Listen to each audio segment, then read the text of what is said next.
आता हे जे मला उत्तराधिकारी पदावरून काढलं बाबा असं म्हणतायत, तर माझं एक म्हणणं आहे की आपल्या महाराष्ट्रामध्ये बरीच काही मोठमोठी देवस्थान आहेत. भगवानगडासारखं देवस्थान आहे, चाकरवाडी सारखं देवस्थान आहे, गहिनीनाथ गडासारखं देवस्थान आहे. इथं जी मोठमोठी संत मंडळी आहेत, आदरणीय परमपूज्य डॉक्टर नामदेव शास्त्रीजी महाराज म्हणजे बाबांना, लाडगुरुजींना, तुकारामजी महाराज शास्त्री असतील,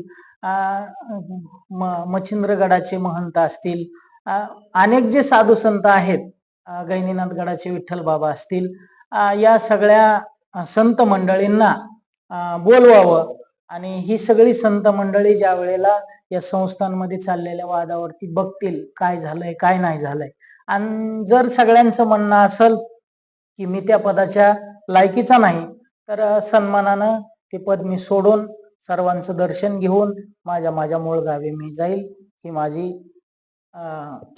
माझं म्हणणं असेल.